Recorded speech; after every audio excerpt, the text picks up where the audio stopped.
I were to ask you the question, what is coaching? What would you say? There's rarely a wrong answer to that question, but I've seen one or two. I'm reminded of the company that emailed me to say that having had a careful and detailed look at my website, they thought we would be excellent business partners. Why? Because the organisation emailing me were, in their words, experts in servicing fleets of commercial vehicles. That's one kind of coach I'm definitely not. Instead of giving some kind of definition of coaching, it's far more useful to think about what it's like to be coached. What's the experience of coaching? Most conversations that you'll have will have some kind of agenda attached to them. You want something from the conversation. The person you're speaking to probably wants something from you. How do you like a conversation where there's only one item on the agenda, and that's you? That's how coaching works. You choose the subject. If it strays somewhere you don't want to go, you just ask for it to move somewhere else. And the conversation ends when you feel the necessary ground has been covered. You're also confident that the conversation is completely confidential. It's a safe space. Now, what about those moments when the world isn't working out the way you thought it should?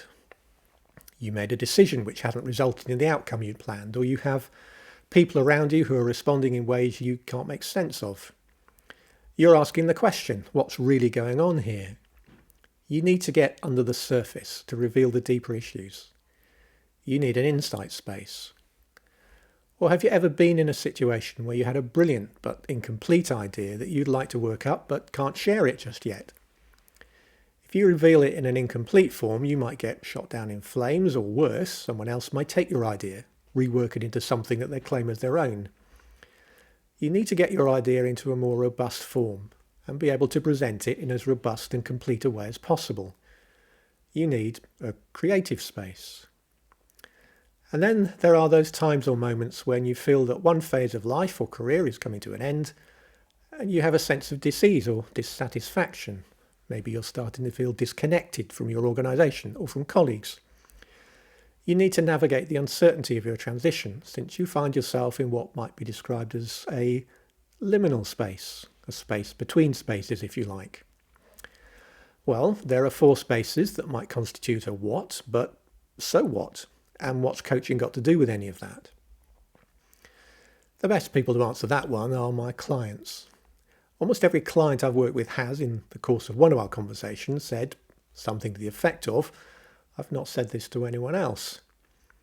Why? Because outside of the coaching relationship, they didn't have that kind of safe space. I've busy clients with considerable responsibility who tell me that the coaching conversation is the one conversation they never feel the need to prepare for. I'm their thinking partner. Whatever else happens, wherever else the conversation goes, they trust me to begin to focus it somewhere they'll find valuable. Insight comes in many different ways.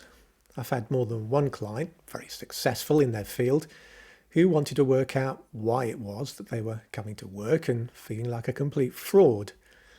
Or clients who were feeling uncertain or even paralysed about making a significant decision because they thought the last significant decision they made was a bad one. Coaching helps people get underneath that and builds confidence. Confidence approaching the daily job, confidence in knowing what a good decision looks like and how to make one. Confidence based on understanding clearly their own decision-making style. There are factors that contribute to making a good decision, and these are different for different people. What's yours? Working with people in their creative space is an opportunity to explore all the angles of a great idea. What makes it great? Who will be affected by it?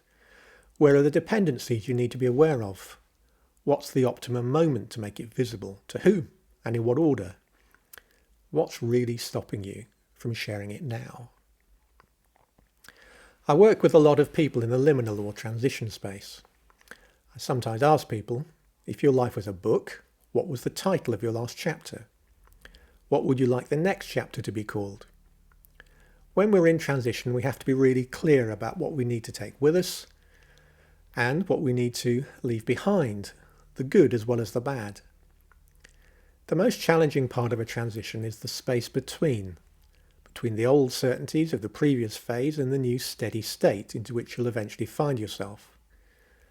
When you're navigating the zone of uncertainty, it's reassuring, as well as valuable, to have with you a trusted guide at your side. So which space are you in, or would like to be in? If you'd like to explore those spaces with me, please get in touch.